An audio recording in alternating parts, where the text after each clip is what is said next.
జ్వరం వచ్చిందన్న, దగ్గు వచ్చిందన్న, ఆరాధనకు రాలేదని. You cannot escape and skip the worship. ఇలాంటి చిన్న చిన్న విషయాలకు మీరు ఆరాధన వదిలిపెట్టుకోవడానికి సాధ్యం లేదండి. నేను మా సంఘానికి గత 24 సంవత్సరాలు చెప్పే ఒక చిన్న సూత్రం ఏంటంటే, నీవు ఆరాధనకి ఎప్పుడు రాకూడదు అంటే, ఒకవేళ నీకు బాగులేక ఒక్కరు నిన్ను మోసుకోగలిగితే రా ఆరాధనకు, ఇబ్బంది లేదురా. లేదన్నా ఇంకా చాలా బాగోలేదంటే 2 మోసుకొని రాగలరా అంటే రా, అప్పటికి రావాలి. ఇంకా బాగోలేదన్న 3 మోసుకొస్తే రావచ్చా? 3 మోసుకొని వచ్చినారా? ఏ రోజు రావద్దు అంటే 4 మోసుకుని నేను ఏ రోజు రాగలిగారో అప్పుడు రావద్దు. అర్థమైందండి? 4 మోసుకొని వెళ్ళే రోజు నువ్వు రావద్దు, నువ్వు ఆటోమేటిక్గా వెళ్ళిపోతావు. ఇంకా ఎందుకు ఇంత గంభీరంగా తీసుకోవాలంటే, మన ఆరాధనకు వచ్చేది నా కొరకు ప్రాణం పెట్టిన ప్రాణనాథుని జ్ఞాపకం చేసుకోవడానికి వచ్చాం. గ్రాటిట్యూడ్ఫుల్ హార్ట్ తోటి అయ్యా వందనాలని చెప్పడానికి వచ్చాం. యాంత్రికమైన ఆరాధన ఒకటి ఉంది, మెకానికల్ వర్షిప్. అది కాకుండా హార్ట్ఫుల్ వర్షిప్, అర్థవంతమైన ఆరాధన, అది ఆయన కావాల్సింది. ఈ ఆరాధన ఒక చిన్న మాట మీకు చెప్పి ముందుకు సాగుతాను. హెబ్రీయులకు రాసిన పత్రిక 9వ అధ్యాయం ఒక మాట, గంభీరమైన మాటను మీ మధ్యలోనికి తేవాలని ఆశిస్తున్నాను. దీన్ని జ్ఞాపకం చేసుకుని ఆరాధించాలని నా ఆశ. 9వ అధ్యాయం వచనం 7 తరువాత 12 వచనం. ఈ 2 వచనాలు నేను చదవాలని ఆశిస్తున్నాను. 7 తర్వాత 12. చాలా జాగ్రత్తగా వినండి అన్న, చదవండి అందరుగా.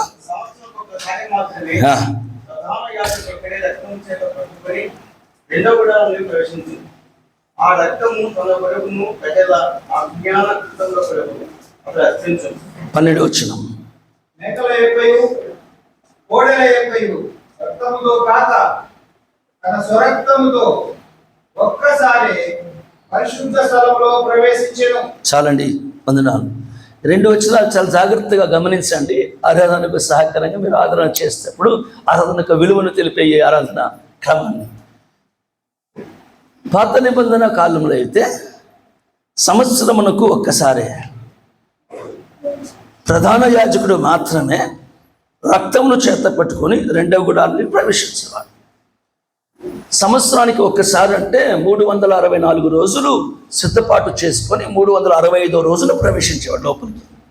364 రోజులు ఏం చేసేవాడంటే, తన ఇంటిలో, తన మందిరములో, తనున్న స్థానములో మోకరించి కన్నీరు కార్చి ఏడ్చి ఎలుగెత్తి పాప క్షమాపణ కొరకు, తన కొరకు, తన వెనుకున్న ప్రజల కొరకు, ఒక నాయకుడు తన కొరకు, తన సంఘము కొరకు, ఒక కుమారుడు తన తండ్రి పిల్లల కొరకు, ఒక తండ్రి తన భార్య పిల్లల కొరకు, కుటుంబ నాయకుడు వారందరి కొరకు ఎలుగెత్తి ఏడ్చి సిద్ధపడి 364వ రోజున వాకిట్లో నిలబడేవాడు. అతి పరిశుద్ధ స్థలం యొక్క వాకిట్లో 364 రోజులు ప్రవేశం లేదు ఎవరికి. అక్కడ బల్లాయు, రొట్టెయు, ఆరోను కర్రయు, ఇవే మనకు పాత్రలు సుజి బల్లా ఉన్నట్లే. ఈ స్థానంలోనికి రావడానికి 364 రోజుల సిద్ధపాటు చేసుకుని 65వ రోజు ప్రవేశించేవాడు. ఆ లోపలికి ప్రవేశిస్తున్నప్పుడు యాజకుడు తన దుస్తులు వేసుకొని ఒక పాత్రను, ఇంకా రాయలసీమ భాషలో బొచ్చి అంటారు, ఒక పాత్రను పట్టుకొని దానిలో రక్తము చిందించింది, రక్తం పోసుకొని ఆ రక్తం తీసుకొని లోపలికి వెళ్ళాలి. ఒక్కొక్క అడుగు వేస్తుంటే వణుక్కుంటూ వెళ్తాడంట. ఈ చేత పెట్టుకొని వణుకు. ఎందుకంటే లోపలికి వెళ్ళినప్పుడు తనలో ఉంటున్న ఏదైనా పాపము, ఇతరుల మీదైనా ద్వేషం అనే ఆ పాపపు ఆలోచన వచ్చినట్లయితే బలి అర్పణ చేసి ఆ స్థానానికి చేరకుండా అక్కడే క్రిందపడి నడుములు ఇరిగి పేగులు బయటకు వచ్చి చనిపోయాడు. ఇది వాస్తవంగా జరిగిన సంగతి. ఈ ఆరాధన స్థానంలో వచ్చినప్పుడు ఎలాంటి చిన్న ఆలోచన, ఇతరుల మీద ద్వేష ఆలోచన, మంచివాడై ప్రధాన యాజకుడై కూడా నీ కోసం నేను అర్పిస్తున్నాను, నువ్వు ఎంత చెడ్డవాడి అన్నట్టు చిన్న ఆలోచన వచ్చినా కానీ తనను హెచ్చుకున్న కింద పడి పేగులు బయటకు వచ్చి పడితే ఇంకొక యాజకుడు బయట అయ్యో చనిపోయాడు, ఆయన లాగటానికి పోతే ఆయన చనిపోయి శవాలు అట్లా లైన్కి పడిపోయాయి. మోషేను దేవుడు పిలిపించి, ఆగండి, ఇలా వెళ్తే మీరు అందరూ చచ్చిపోతారు. వచ్చే సంవత్సరం ఏం చేయాలంటే మీ దుస్తులకు నడుముకు గట్టి కట్టుకొని గంటలు కట్టండి. గంటలు కట్టి ప్రధాన యాజకుడు లోపలికి వెళ్తే బయట ఉన్న వారికి ఎంతసేపు గంట శబ్దం వినపడుతుందో ఆయన బ్రతుకున్నాడని అర్థం. గంట శబ్దం వినపడకపోతే దానికి ఒక తాడు కట్టి బయట పెట్టండి. కాసేపు గంట శబ్దం రాకపోతే తాడుతో లాగండి, శవం బయటకు వస్తుంది, లోపలికి వెళ్ళటానికి అవకాశం లేదు. That's the most holiest place because the holy and holy God resides in that place. అతి పరిశుద్ధమైన స్థలము, పరిశుద్ధుడు ముమ్మాటికి పరిశుద్ధుడు అనే దేవుడు అతి పరిశుద్ధ స్థలంలో నివాసం చేస్తాడు. కాబట్టి పరిశుద్ధ ఆలోచనతో ఆరాధించాలి. ఇప్పుడు ఇంకొక సన్నివేశాన్ని మేము ముందు తెస్తాను. క్రొత్త నిబంధన ఆరాధన మనది, క్రొత్త నిబంధన ఆరాధనే, మన సంఘమే మనమే. నియమం మాత్రం పాత నిబంధన నియమం పెడదాం. Will put a rule of old testament. లోపలికి వచ్చిన వారికి ఆలోచన ఏదైనా పాప స్వభావం లోపల నుంచి బయటకు వస్తే కింద పడి నడుములు ఉరిగి పేగులు బయటకు చావాలి. ఎంతమంది బతుకుతారన్నాను? నన్ను కలిపి శవాలు ఉంటాయి ఇక్కడ కాదండి. ప్రతి చోట ప్రపంచంలో నన్ను కలుపుకొని శవాలు ఉంటాయి. అయినా మనం బ్రతుకున్నామంటే కారణం ఏంటంటే చెవు పెట్టుకుని ఒకసారి ఈ ఆలోచన వచ్చి 39 years నాకు ఈ ఆలోచన తట్టి 39 ప్రతి ఆధారం ఒకసారి కూర్చున్నప్పుడు బల్ల దగ్గరికి వస్తే ఒకసారి చెవు పిండుకొని అయ్యా స్తోత్రాలయ్యా ఇంకా బ్రతుకున్నాను కదయ్యా, అసలు కింద పడి పేగులు బయటకు వచ్చి చావాల్సినాడు ఇంకా బ్రతుకున్నాడని చెవు పిండుకొని ఇలా గిచ్చుకొని వదనాలు చెప్తారు. ఎందుకంటే ఆయన నా కొరకు సిలువలో ప్రాణాన్ని ఇచ్చి తన ప్రాణము ద్వారా నన్ను ఇంకా బ్రతికింపజేశాడు. మరణ పాశంలో ఇరుక్కునున్న నన్ను పాపపు బంధం నుండి విడిపిస్తానికి విలువ పెట్టాడు. కాబట్టి మనం బ్రతికే ఉన్నామండి. లేకపోతే శవాలు లైనపోయాయి. ఎలా ప్రాణాన్ని ఇచ్చాడు అనేది సిలువలో చూపించాము. అది సిలువ కట్టే ఇంకా విభిన్నమైన చిత్రాన్ని మీకు 12వ వచనంలో చూపిస్తాను, వినండి. 12వ వచనంలో ఏం జరిగిందంటే, మేకల యొక్కయు కోడేళ్ల యొక్కయు రక్తము కాక, అంటే ప్రధాన యాజకుని చేతిలో ఉన్న పాత్రలో కోడెల మేకలు అర్పించబడిన ఆ రక్తాన్ని నిండా పెట్టుకొని ఇలాగూ నిదానంగా ప్రవేశించేవాడు. 2000 సంవత్సరాల క్రితం జరిగిన ఒక సన్నివేశం ఏంటంటే, ఈ ప్రధాన యాజకుడు నిలబడిన ఆ స్థానంలో 33.5 సంవత్సరాల యవనస్తుడు ఒక ఆయన వచ్చి నిలబడ్డాడండి. ప్రధాన యాజకుడు ఎవరంటే మంచి వయసు కలిగిన వారు, వయసులో చాలా పెద్దవారు, ఎటుకలు బాగా నడిచి అనుభవం కలిగిన వారే. ఇలాంటి వారు యవనస్తులు ఆ రోజులలో పెద్దలుగా సంఘంలో చేయటానికి వీలు లేదు. అనుభవం కలిగిన వారిని ప్రధాన యాజకులు చేశారు. 2 విషయాలు, ఎందుకంటే అనుభవంతో కూడి ఆధ్యాత్మికంగా పెరిగిన వారు, ఎదిగిన వారు అక్కడ నిలబడతారు. రెండవది, బాగా వయసు అయినారు కాబట్టి ఒకవేళ తప్పిదము జరిగితే బాగా వయసులో ఉన్నారు, ప్రాణం పోతే పర్వాలేదులే, మిగతా వారు ఆదరించుకుంటారనే ఆశ. ఈ 90-100కు దగ్గర ఉన్నవారు నిలబడి స్థలంలో 33.5 years మంచి యవన ప్రాయం నిలబడిన ఒక ఆయన వచ్చి ఆ ప్రధాన తాతను ఇట్లా తట్టి, తాత నీ స్థలంలో నేను వెళ్తానన్నాడు. ఆయన వెనక్కి చురిగి ఆశ్చర్యమయ్యేపాడు, నీకు తెలుసా ఈ స్థలం ఎలాంటిదో, లోపలికి వెళ్తే ప్రాణం కోల్పోయే స్థలము, అయినా వెళ్తాను తాత అంటున్నాడు. ఎంత విలువ ఇవ్వాల్సింది తెలుసా అంటే వెళ్తాను తెలుసు అన్నాడు. ఏం తీసుకొని వెళ్ళాలో తెలుసా అంటే తెలుసు అన్నాడు. అలాగైతే పాత్ర యవనస్తుడు చేతికి ఇస్తాడు. యవనస్తుడు 33.5 సంవత్సరము సౌందర్యము కలిగిన వారు పాత్రను తీసుకొని నిలబడ్డాడు. ఆ ప్రధాన యాజకుడు కోడల యొక్క మేకల రక్తం పోస్తుంటే ఆయన అన్నాడు, కాదు కాదు ఆ రక్తం వద్దన్నాడు. మరేమంటే ఇప్పుడు 12వ వచనం చదవండి. కోడెల ఎక్కయో మేకల ఎక్కయో రక్తము కాక తన, అంటే ఇప్పుడు వచ్చే చేతిలో ఉంది, పాత్ర చేతిలో ఉంది. ఏమన్నాడు ఇప్పుడు? నా రక్తం విండి నా రక్తం లాగి ఇట్లా వేయండి అన్నాడు. చిత్రం అర్థమైందా? Have you got the picture? ఆ పాత్ర చేతిలో పట్టుకున్నాడు. ఇప్పుడు అంటున్నాడు, నా రక్తం పూర్తిగా బయటికి లాగి సిరింజి పెట్టి మొత్తం లాగండి, ఆ పాత్ర నింపండి అన్నాడు. అబ్బా, అర్థం కాలే. రక్తం మొత్తం లాగితే ఎముకలకు చర్మం అంటుకొని పోయి ఏమి ప్రాణం ఉందో లేదన్నట్టుగా రక్తం ఆ పాత్రను చేత పట్టుకుని ఒక్కొక్క అడుగు వేయలేని అడుగు వేసి ప్రారంభించాడు. ఆయన ఉన్న స్థానానికి, అర్పణ అర్పించే స్థానానికి బైబిల్ పండితులు అంటున్నారు 33.5 అడుగులు వేయాల్సి వచ్చిందంట. 34వ అడుగుకి ఆ బలి అర్పణ స్థలానికి వెళ్తాది. 34 అడుగులు వేస్తే బలి అర్పణ స్థానానికి, ఈయన 33.5 అడుగులే వేశాడు. 34 పూర్తి కాలేదు, కానీ ఆ బలిపీఠ మీద రక్తం వేసి సమాప్తమైందని పలికాడంట. So painful was his walk. ఒక కడుపు ఎంత వేదనతో, ఎంత బాధతో కూడిందంటే, ఒక్క అడుగు అనేది ఆయన పుట్టిన దినం నుండి బ్రతికిన ఒక్కొక్క సంవత్సరంతో గుర్తుగా ఉంది. 34 అడిగింది 34 సంవత్సరం అయితే అది, కానీ 33.5 సంవత్సరానికి ఇంకొక అర్ధడుగేసి ముట్టలేకపోయాడు. అందుకని రక్తం నాడపోసి సమాప్తమైంది అన్నాడు.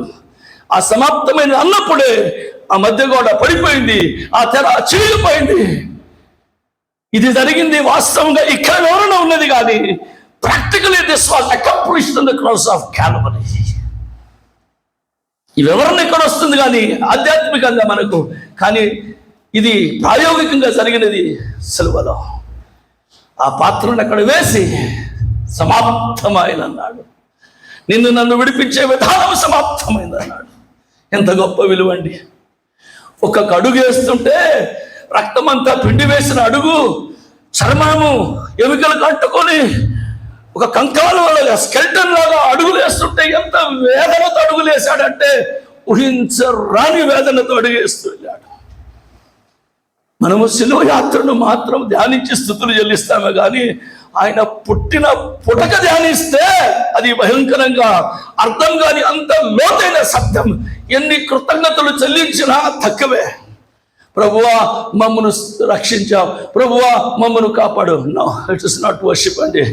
మమ్మను కాపాడు, మమ్మను రక్షించావు కాదు. ప్రభువా నన్ను కాపాడేవయ్యా, ప్రభువా నా కొరకు రక్తం కార్చవయ్యా, ప్రభువా నన్ను కుప్పములో నుండి బయటికి తీర్చావయ్యా.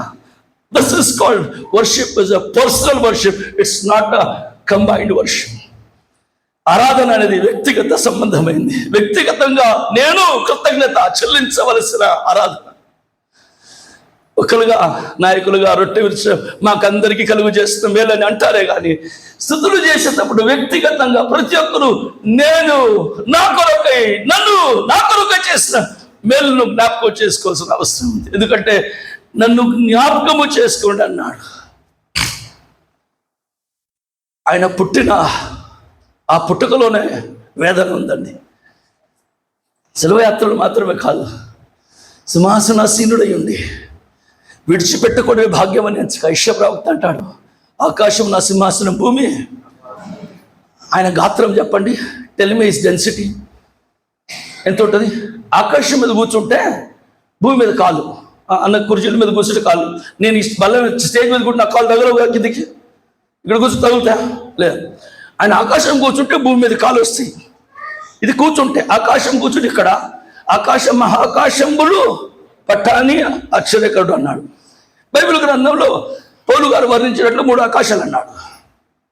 మన కనబడే ఆకాశం పక్షులు ఎగురుతాయి, ఫ్లైట్స్ ఎగురుతాయి, ఇది మేఘాలు ఆకాశం. 2వ ఆకాశం సూర్యచంద్ర నక్షత్రాలు ఉండే ఆకాశం. 3వ ఆకాశం ఆయన ఉండే ఆకాశం. సూర్యుని కొలత లక్షలాది కిలోమీటర్లు, దానికి పైన ఎన్ని కిలోమీటర్ దూరం ఆయన ఉన్నాడు తెలియదు. అక్కడ కూర్చుంటే ఇక్కడ కాలు వస్తాయంట. ఇప్పుడు ఆకాశం పట్టదాన్ని ఆశ్చర్యకుడు అంటే, కూర్చుంటే కాళ్ళు ఇక్కడికి ఆయన కూర్చునే ఉన్నాడు, లేచి నిలబడితే ఏమైంది? అసలు ఆకాశం పగిలిపోతాయి. అదేమైందా? పట్టదాలని వాడంటే లేచి నిలబడాడంటే ఆకాశాలు పగిలిపోవాలి. అంత ఆశ్చర్యం, అంత హ్యూజ్. ఆయన రూపాన్ని వర్ణించలేం, ఆయన గాత్రాన్ని వివరించలేం. కూర్చుంటే ఇంత మహానీయుడైతే లేచి నిలబడితే ఏం జరుగుతుందో ఆశ్చర్యం తెలియదు. లేచి నిలబడితే బరువు పడితే ఈ భూమి ఎక్కడికి పిగిలిపోతుంది తెలియదు, చీలిపోతుంది తెలియదు. అంత మహానీయుడు, గాత్రము తెలియనివాడు, ఆత్మస్వరూపుడు, అద్వితీయుడు, ఆశ్చర్యకరుడు. అలాంటి గొప్ప దేవుడు, వర్ణించన సాధ్యమైన దేవుడు మరియ గర్భములో చిన్న కణముగా రూపం తీసుకున్నాడండి.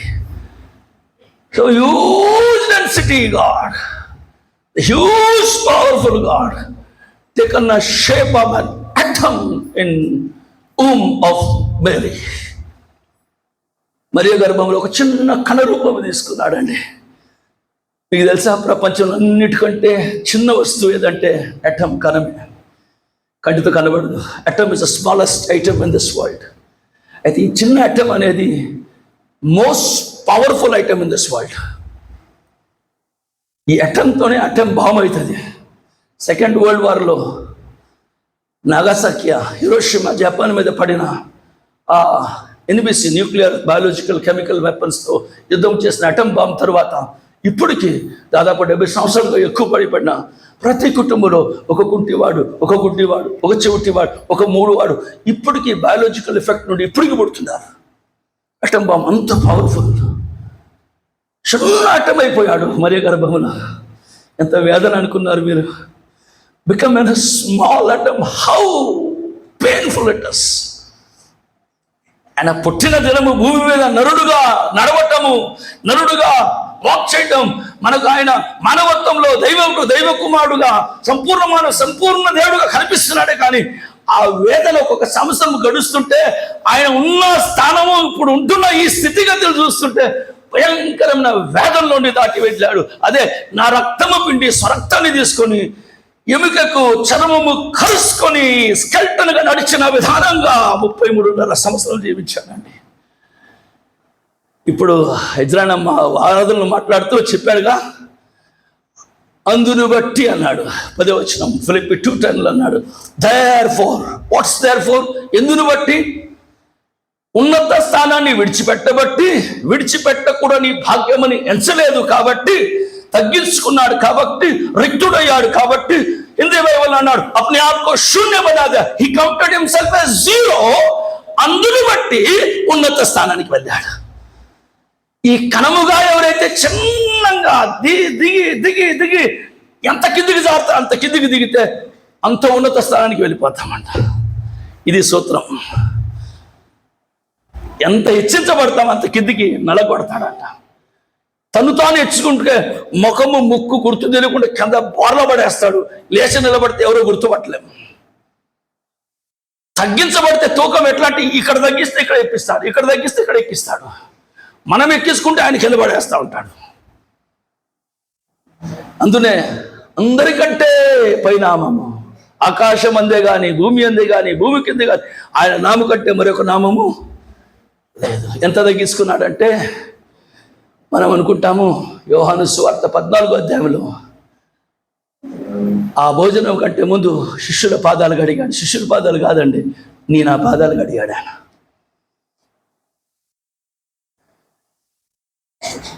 ఆ లిస్ట్లో మనం ఉన్నాం. యేసు ప్రభువే నా పాదాలు కడిగితే, యేసు ప్రభువే పాదాలు కడిగినంత ఉన్నతమైన స్థితికి వస్తే, ఉన్నతమైన స్థితి నుండి ఇంత తగ్గించుకుంటే మన జీవితాల్లో ఇంత తగ్గింపు ఉన్నది అనేదాన్ని ఒకసారి సహకరించి ఆలోచన చేయవలసిన అవసరం ఉందండి. తగ్గింపు అది 14వ అధ్యాయంలో 3, 4, 5, 6 వచనాలు రాశాడు యోహాను సువార్తలు. అన్నాడు ఆయన భుజం మీద ఉంటున్న ఆ తువాలును తీసి నడుముకు కట్టుకొని పల్లెములో నీళ్లు పోసుకుని వంగి కాలు కడగటం ప్రారంభించాడంట. టువాలి భుజం మీద వేస్తే యజమాని గుర్తు ఆంధ్రలో బాగా తెలుసు కదా. ఎవరైనా ఇక్కడ భుజం మీద వేసుకొని టువాలి పోతుంటే యజమాని అని గుర్తు. ఆ టువాలి తీసి నడుము కట్టుకుంటే దాసుడు అని గుర్తు. దాసుడైపోయాడండి. యజమానుడే. టువాలి ఇక్కడ ఉంది, యజమానుడే. సర్వ సృష్టికి యజమానుడే. ఆయన వేసుకున్న మహిమ వస్త్రాన్ని పరలోకంలో అట్లా పెట్టేసి తండ్రి దగ్గర మనుష్య శరీరధారి అయి వచ్చాడంట. ఇక్కడ వచ్చినప్పుడు ఈ మహిమ శరీరాన్ని నిలువుటంగిని ప్రక్కన పెట్టి ఆ తువాలను మళ్ళా నడుము కట్టుకుని దాసుడై వంగాడు. మీకు తెలుసా, నిలబడటానికి ఎక్కువ తాకదుగా శక్తి కావాలన్నా, వంగటానికి ఎక్కువ శక్తి కావాలన్నా? అవటానికంట నిలబడటానికి శక్తి అవసరం లేదంటారా? నిలబడేదానికంటే వంగటానికి ఎక్కువ తాకత్ శక్తి కావాలి. నేను బాక్సర్ కాబట్టి మేము బాక్సింగ్ రింగ్లో ఎంతసేపు నిలబడు. నాకు L3, L4 2 కార్డులు వెళ్ళలేవు. 5 గంటలు నిలబడతా. వంగమనంటే ఇప్పుడు మొబైల్ కింద పడితే వంగలేను, తీసుకోను. డాక్టర్ అన్నాడు నీ సొంత కుమారుడు కింద పడిన చిన్న బాబు ఎత్తుకోగాకన్నాడు. నేను వంగితే నడువులు పట్టుకుని అంటే 4 రోజులు లేలేను. వంగి లేవటానికి ఎక్కువ ప్రెషర్ అవుతుంది, ఎక్కువ శక్తి కావాలి. ఆయన శక్తిమంతుడు నిలబడకుండా వంగాడండి. మొత్తం వంగి పళ్ళెం తీసుకొని కాళ్ళను కడిగి తువాలతో తుడిచి ఇంకా రెండో వ్యక్తికి నీ దగ్గరికి నా దగ్గరికి మన కాళ్ళు గడుగుతూ వెళ్ళాడండి.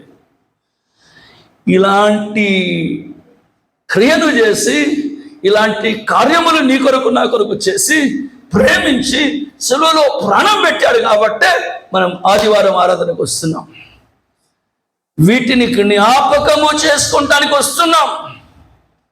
ఆయన చేసిన మేలులను జ్ఞాపకము చేసుకోవటానికి వస్తున్నాం. నా స్థితి ఏ స్థితి అంటే జగట్టగల దొంగ ఊబిలో చిక్కుకొని ఉన్న స్థితి, మరణ ఛాయలో పడి ఉన్న స్థితి, హీనమైన స్థితి, భయంకరమైన బురదలో చిక్కుకొని పాప బురదలో పంది వలె పొరలాడుతున్నప్పుడు పైనుండి ఆకాశం నుండి చూశాడంట. ఒక బైబిల్ పండితుడు ఇలా అన్నాడు, పైనుండి చూసినప్పుడు ఒక సంభాషణ తండ్రి కుమార పరిశుద్ధ ఆత్మలు ఒక టేబుల్ మీద కూర్చున్నారంట. బహుశా భోజనపు టేబుల్ అది. కూర్చొని యెషయా 6వ అధ్యాయంలో మాట్లాడుకుంటున్నారంట. ఎవరు వెళ్ళేదరు? వాళ్ళు కింది మీద తొంగి చూస్తే మన పరిస్థితి, నా పరిస్థితి ఎట్లుందంటే భయంకరమైన పంది వలె పాపములో పొరలాడుతూ బురదలో ఉండి బయటికి ఎన్నిసార్లు తీసినా మరలా బురదలో పొరలాడుతుంటే భయంకరమైన స్థితిలో ఉంటే తొంగి చూశారంట. పరలోకం నుండి భోజన వ్యవస్థలో కూర్చుంటే తండ్రి అడిగాడంట, ఎవరు వెళ్ళెదరు? నేను ఎవరిని పంపుతున్నంటే చెయ్యంగా తడి ఉంటే భోజనం పూర్తి కాకుండానే చెయ్యి గడుక్కోకుండా కుమారుడు ఆ భోజన పంక్తి నుండి, బంతి నుండి అంటారు, బంతి కాదండి తెలుగులో, పంక్తి, బంతి కూర్చోండి అంటే బంతి కాదు, అది తెలుగు శబ్దమైంది పంక్తి. భోజన పంక్తి అంటే ఒక్కొక్కరుగా లైన్గా కూర్చోండి, భోజన పంక్తి. ఆ పంక్తి నుండి లేచి తండ్రితో అన్నాడట కుమారుడు, నేను వెళ్ళేదను, నన్ను పంపు ప్రభు. తండ్రి నన్ను పంపు అన్నాడట. అదే శిష్యులతో భోజనం చేయుచుండగా లేచి పాదాలు కడిగాడంటే ఇక్కడ లేచాడు. సన్నివేశం అసలు లేచింది అక్కడంట. పరలోకం నుండి లేచి తండ్రితో నేను వెళ్ళేదను, నన్ను పంపు అన్నాడు. ఎప్పుడు? నా దీనమైన, హీనమైన, నీచమైన, దుర్గంధమైన ఆ పంది వలె పొరలాట స్థితిని చూసి నేరుగా దిగి వచ్చి ఆ భయంకర స్థితిలోనే నన్ను కౌగలించుకున్నాడు. ఆ భయంకరమైన స్థితిలోనే, బురదలోనే నన్ను కౌగలించుకొని తన రక్తముతో నన్ను శుద్ధి చేశాడు. నేనైతే మా పిల్లలు బురదలో పెడితే మా భార్య చెప్తాను, కడుగు వెంటనే శుభ్రం చేసి స్నానం చేసి బట్టలు వేపించి తర్వాత ముద్దు పెట్టుకుంటాను. ఆయనైతే అలా కాదండి. ఆయన ఏ స్థితిలో ఉన్నామో ఆ స్థితిలోనే ముద్దు పెట్టుకున్నాడు.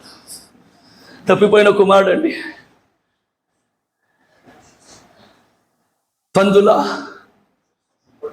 ఆహారము కొరకు తన సమస్తాన్ని వ్యర్థం చేసుకున్నాడు, వేవు చేసుకున్నాడు, పాడు చేసుకున్నాడు.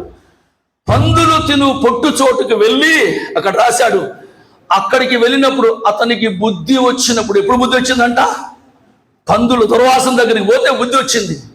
పందులు తినే ఆ పొట్టు ఆహారం దొరకకపోతే ఆకలిత కడుపు మంటమండి, అప్పుడు బుద్ధి వచ్చింది. అసలు మనకు పాపములో ఉన్నామని, పాపములో చీలుస్తున్నామని, పాప ప్రతిఫలము నరకమని, పాపం నుండి నిత్యాగానికి వెళ్తామని కడుపు మండాలంట. అప్పుడు అర్థమవుతుందంట మనుషులకి. కడుపు నిండా అన్నం పెడితే, ఒంటి నిండా బట్టలు ఇస్తే, ఉండటానికి మంచి ఏసి ఇస్తే పాపం అనేది అర్థం కాదంట. కడుపు మండితే కానీ అప్పుడు అర్థమవుతుంది. ఈ మొత్తం అయిపోచుకొని పందులు తినే పొట్టన్నా దొరుకుతా, పందులాగా నాలుక పెట్టి నాకుదామంటే అది కూడా దొరకకుండా చేసే పందులు.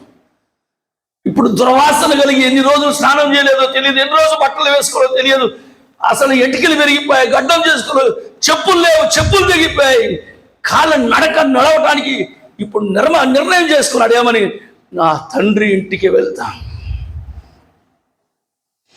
ఒక మాట నిర్ణయం చేసుకున్నాడు. తండ్రితో ఒక మాట అంటాను, ప్రభువా నీకును పరలోకమున్న దేవునికి విరోధంగా పాపం చేశాను అని చెబుతాను తండ్రికి అని అనుకున్నాడే కానీ చెప్పటానికి అవకాశం ఇవ్వలేదు తండ్రి. Let me tell you very clear. ఎప్పుడైతే మీరు ప్రభువా నీకు ఇస్తాను, ప్రభువా నేను ఇది చేస్తానని మనస్ఫూర్తిగా నీవు నిర్ణయం చేసుకుంటావో దేవుడు అంగీకరించాడు. అంతే, అయిపోయింది. నువ్వు ఇవ్వగల అవసరం లేదు. నీవు నిర్ణయం చేసుకునేటప్పుడు మనస్ఫూర్తిగా నలగొట్టబడిన నిర్ణయం ఆయనకు చాలా అదే ఎరిగిన నలిగిన మనసు అన్నాడు కదా, ఆ నిర్ణయం ఇచ్చినట్లే. నిర్ణయం చేసుకొని తిరిగి వస్తున్నాడండి. పిచ్చోన్ రూపం అంట. అసలు ఎన్నో రోజుల నుంచి స్నానం లేదు, బట్టలు చిరిగిపోయాయి, మాసిపోయాయి, ఎటుకలు పెరిగాయి, గడ్డం పెరిగింది, దూరం చూస్తే ఎవరు స్నేహితులు గుర్తుపట్టడం లేదు. ఇప్పుడు ఆ స్థలం నుండి బయటికి నడిచి వస్తుంటే తండ్రి దూరం నుండి అన్నాడు. అసలు గుర్తిరగలేనంత దూరం నుండి ఎలా గుర్తుపెట్టాడు, ఆశ్చర్యం అండి. తండ్రి ప్రేమ ఎలాంటిదో చూశారా?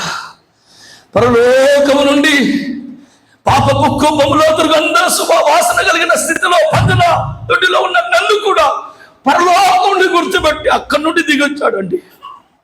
ఈ దూరం నుండి కుమారుని గుర్తుపట్టి ఏం గుర్తుపట్టాడో, రూపం గుర్తుపట్టలేదు, ఏమి లేదు, నడక గుర్తుపట్టుంటాడేమో. ఈ నడక నా కుమారుడు తప్ప ఎవరు నడవలేరు అని పరుగెత్తుకొని పోయి కౌగులించుకోలేని రాశాడు. నేనైతే చెడి వచ్చాడా అని అన్నారు, రాండి వీడి గడ్డలు చేయించండి, షేవింగ్ చేయండి, ఎటుకలు కత్తిరించండి, మంచి దుస్తులేండి, తర్వాత పోయి బాగున్నావా కుమారుడా, బాగున్నావా నాన్న, బాగా వచ్చిందని కలుసుకునేవాడు. తండ్రి ఆ దుర్వాసనలోనే కౌగులించుకొని ముద్దు పెట్టుకొని ఆనందిస్తున్నాడండి. దీన్ని జ్ఞాపకం చేసుకోవడానికి వచ్చాం. ఎవరు వచ్చారండి దుర్వాసనతో? చెప్పండి, ఎవరు నడిచి వచ్చేది? దుర్వాసనలో వెంట్రుకలు లేకుండా భయంకరిస్తే ఎవరు నడిచి వచ్చింది? ఎవరండి? తప్పిపోయిన కుమారుడు కాదండి, నువ్వు నేనే. అసలు నడిచి వచ్చిన నడక ఎవరు తెలుసా? ఇట్స్ యూ అండ్ మీ. ఆయన చెప్పడానికి ఉపమాన రీతిగా తప్పిన కుమారుడు అన్నాడు, కానీ ఆ స్థానంలో నడుచుకుంటూ హీన స్థితిలో వచ్చిన నువ్వు నేనే. నిన్ను నన్ను చూసుకొని కౌగులించుకొని తర్వాత ఆ స్థితి నేను చేసుకుంటాలే అని కౌగులించుకున్నాడు, ముద్దు పెట్టుకున్నాడు, కడిగాడు, తన సొంత కుమారులుగా చేసుకున్నాడు. దీన్ని జ్ఞాపకం చేసుకుంటాను వచ్చాం.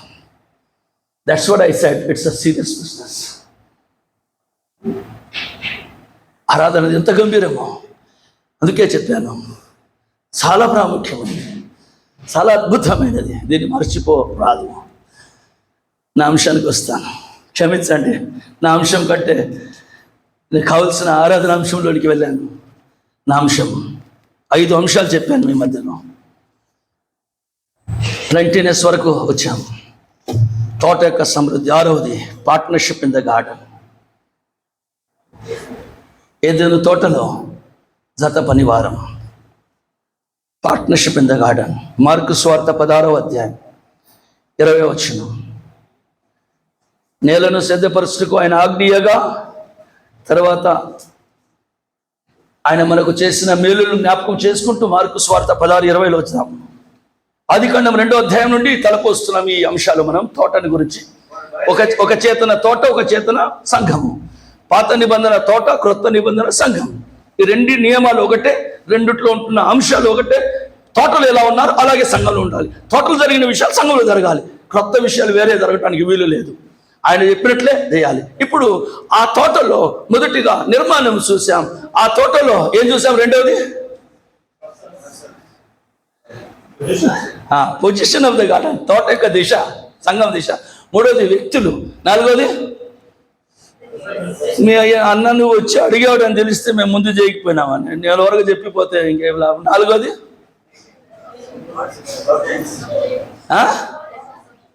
సమృద్ధి కాదన్న, ప్లెజర్నెస్, అందం. 5వది సమృద్ధి. 6వది పార్ట్నర్షిప్ ఇన్ ద గార్డెన్, జత పని వారం అన్నాడు. మార్కు సువార్త 16:20 చదివారన్నా? చదవండి దయచేసి.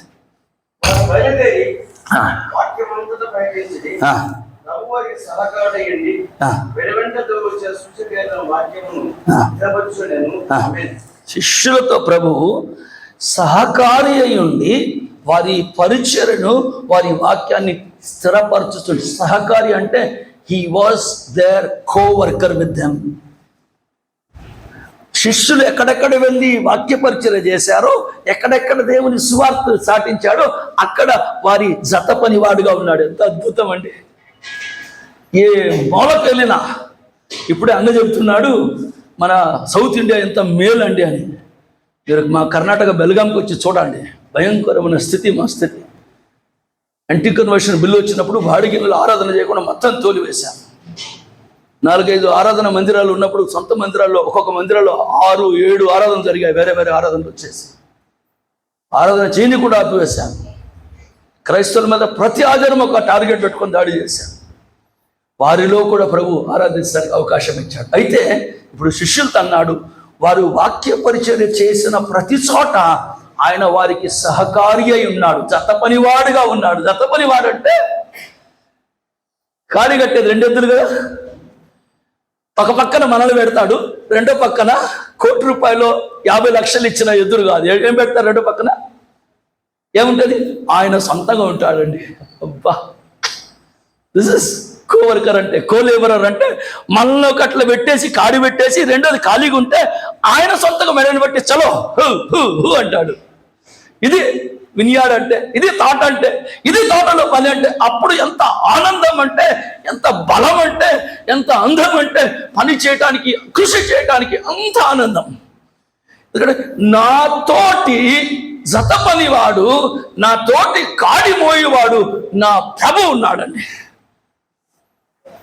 శిష్యులు వాక్య పరిచర్య చేయుచుండగా వారికి సహకారి అయి వారి పనిని స్థిరపరచుచు వెళ్ళాడంట. ఆయన జత పనివాడుగా ఉంటే నీవు చేసే పనిని స్థిరపరుస్తాడు. నీ సొంత ఆలోచనగా పనిచేసావంటే స్థిరపరచడం. సొంత ఆలోచన ఏమి చేసినా it will not give fruit. తోట యజమానికి ఇది జ్ఞాపకం ఉండాలి. తోట యజమాని ఎన్నెన్నో రకరకాల విధానాలను అలవడించుకొని తోటలో పని చేసుకుంటాడు, నాటులు వేస్తాడు, విత్తనాలు వేస్తాడు, ఫలం రాకుండా అల్లాడిపోతాడు.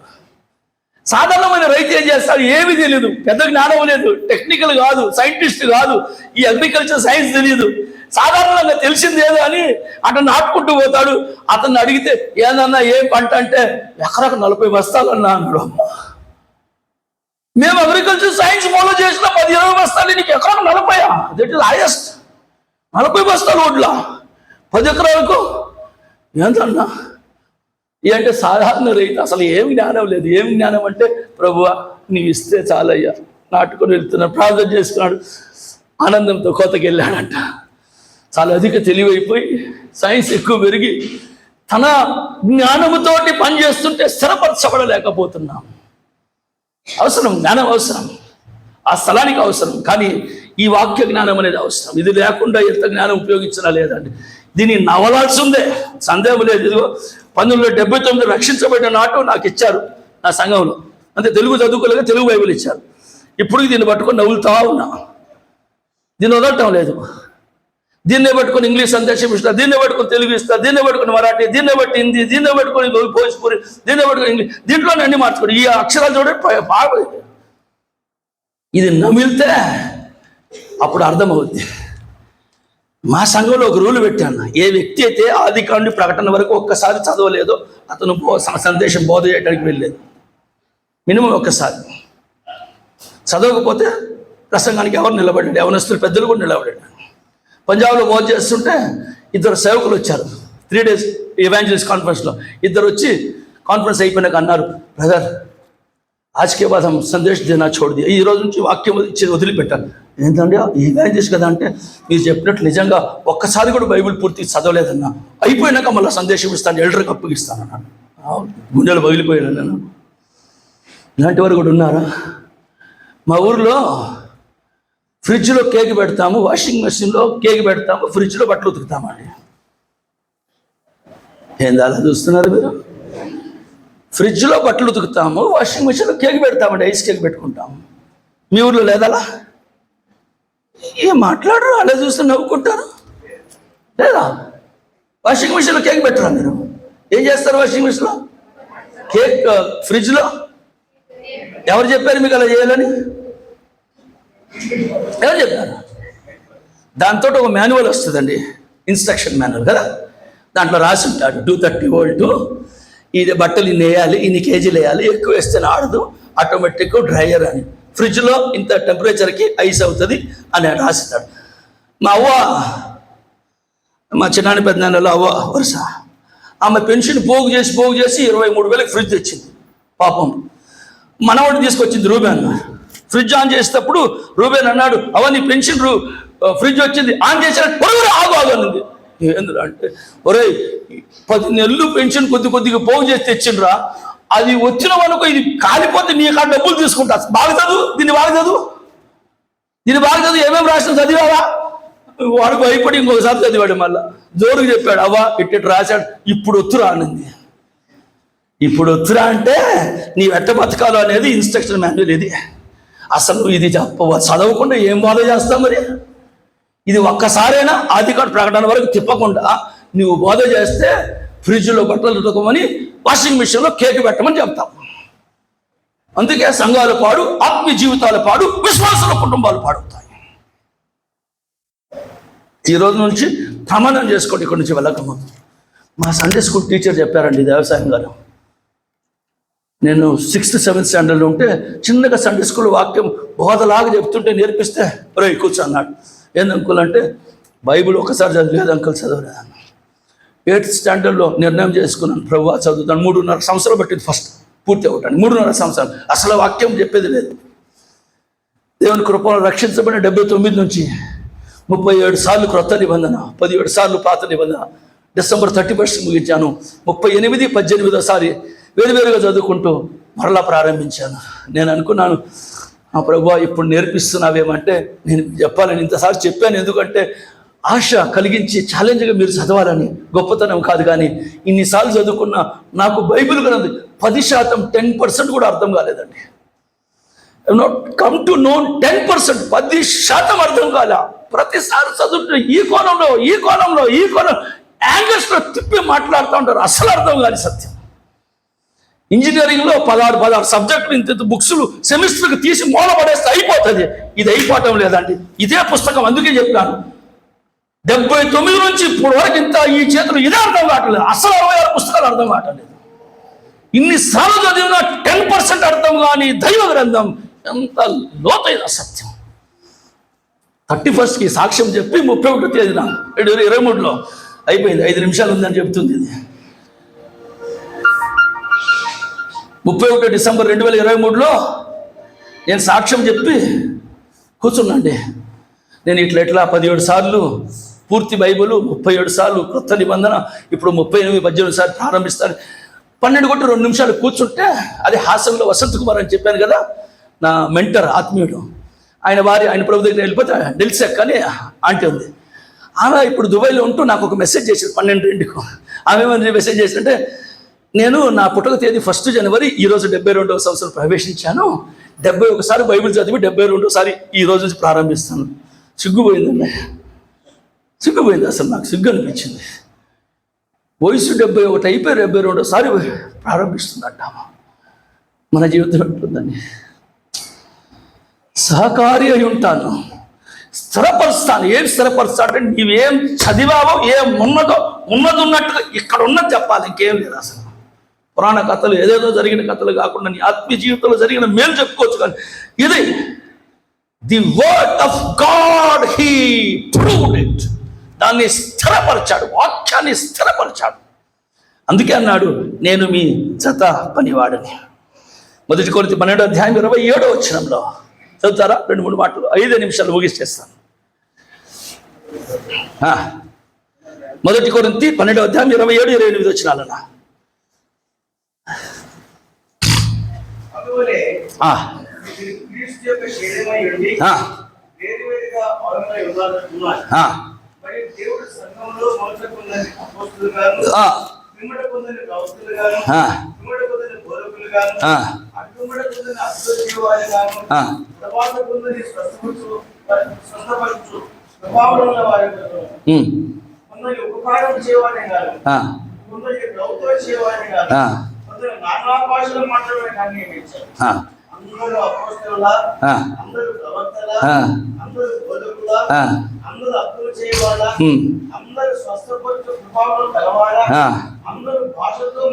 చాలేనా?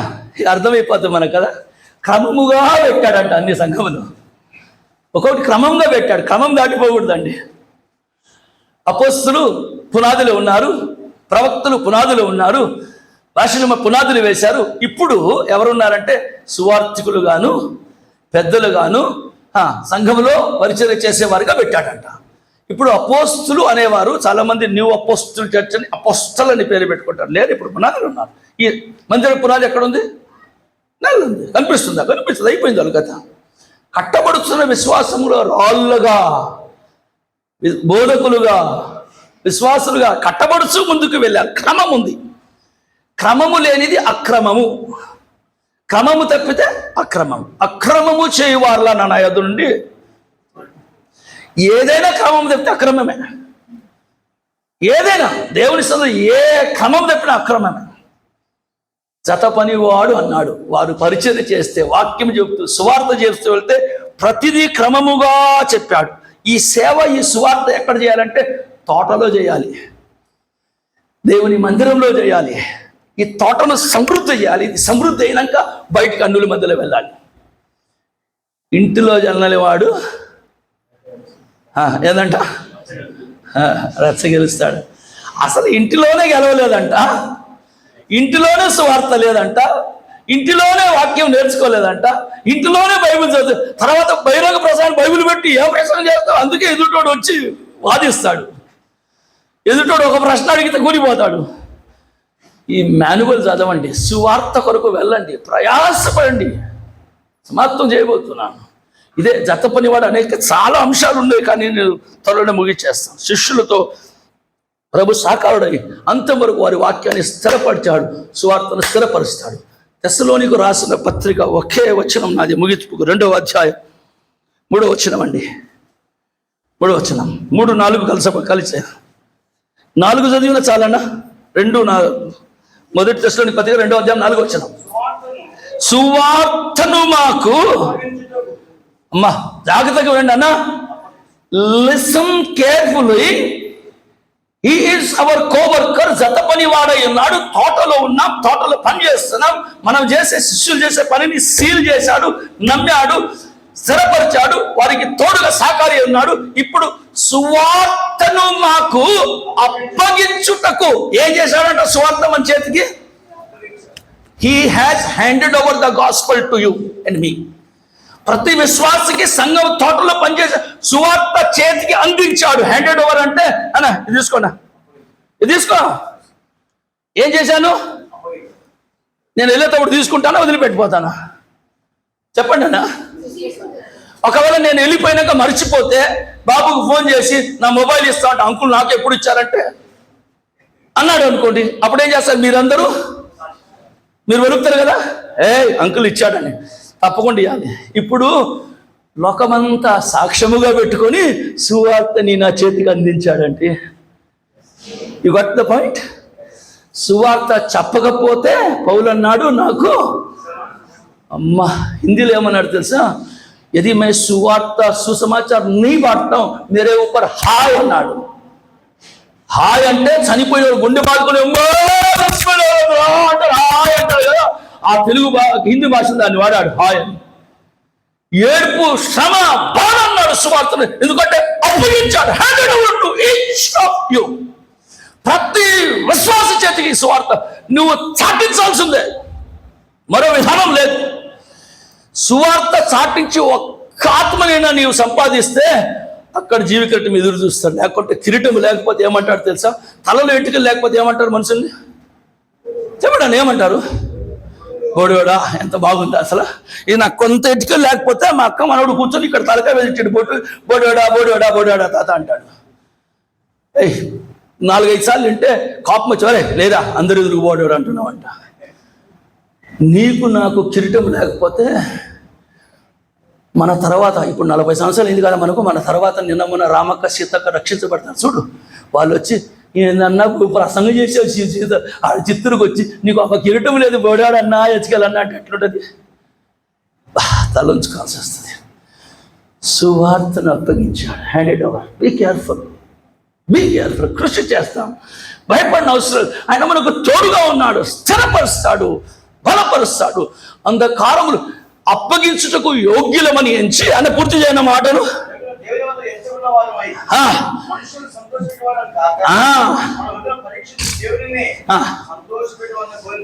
సువార్త స్థిరపరచబడటం లేదు, సువార్త సరిగా అందటం లేదు, వాక్యం సరిగా ఇది మనుషులను సంతోషపెట్టే రీతిగా సువార్త చేస్తున్నాం.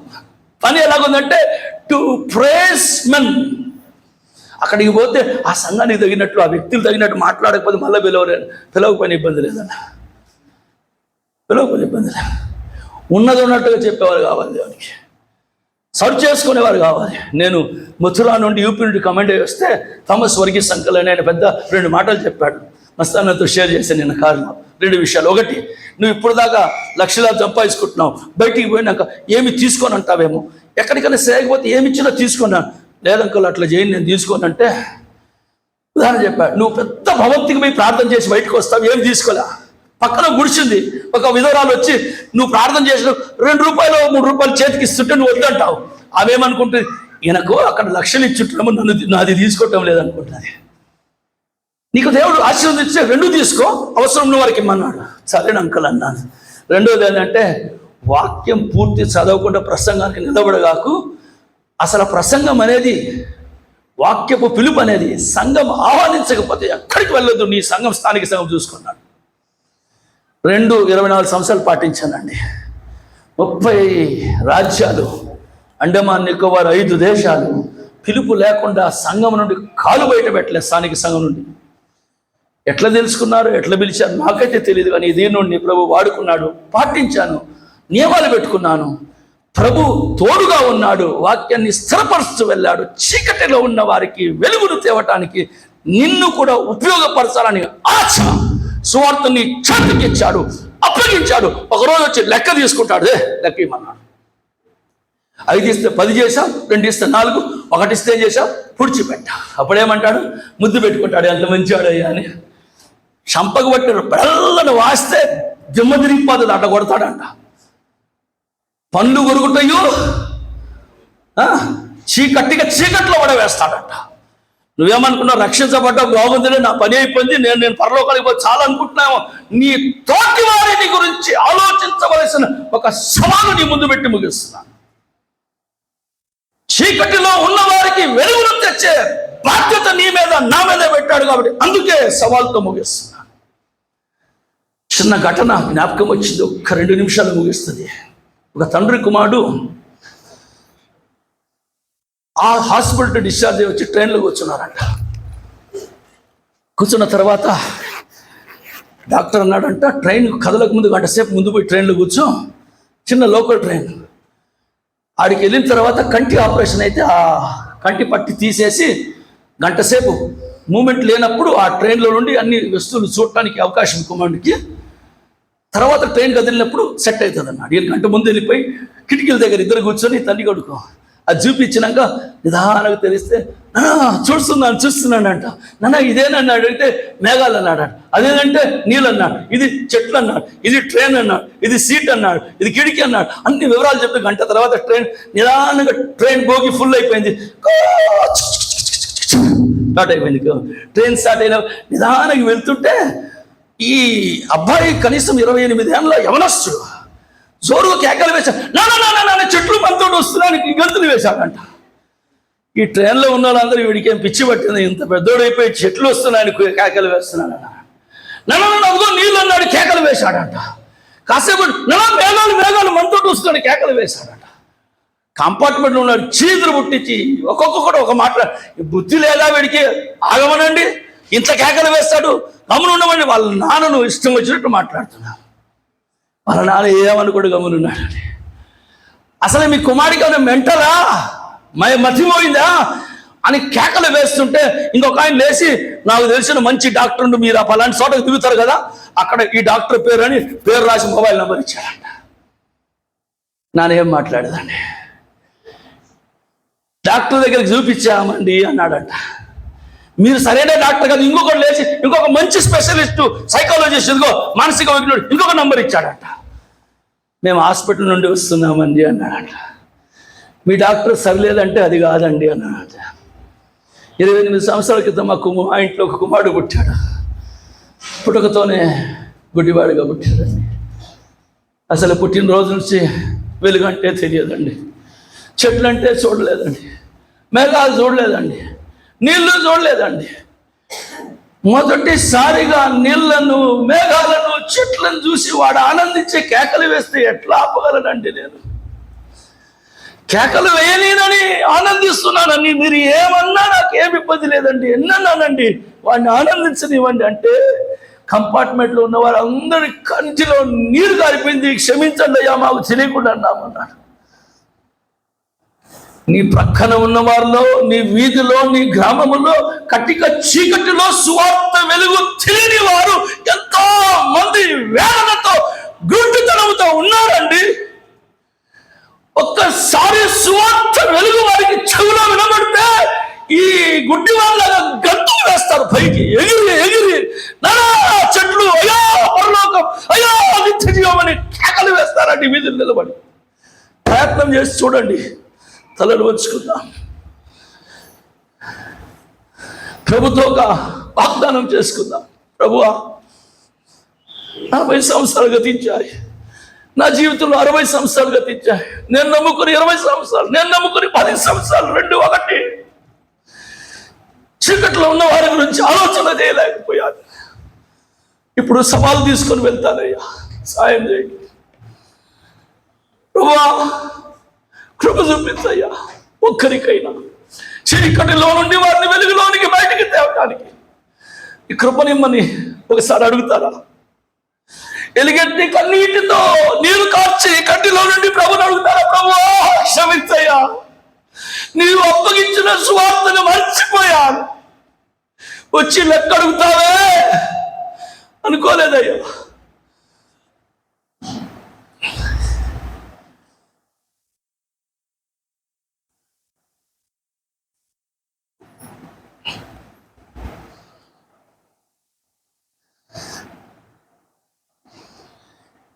హృదయమనెడు తలుపు నోత యేసునాదుండు,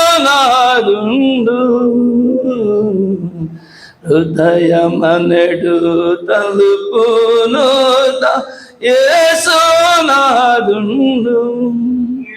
నిలచి సదయుడగుచు దాటుచుండు సకల విధముల. నిలబడి నీ హృదయాన్ని సకల విధములుగా తట్టి, రక్షణ కొరకు కాదు, రక్షించబడ్డావు, బాగుంది, సరిపోయింది. ఇప్పుడు నీ ప్రేమను ఉలికించమని, సువార్త కొరకు ప్రయాసపడమని తట్టుతా ఉన్నాడు. తెలుస్తావా? వెళ్తావా? ప్రభువా, నేను ఉన్నానని ఆయనకు సమర్పించుకోవాలని ఆశిస్తున్నాడు.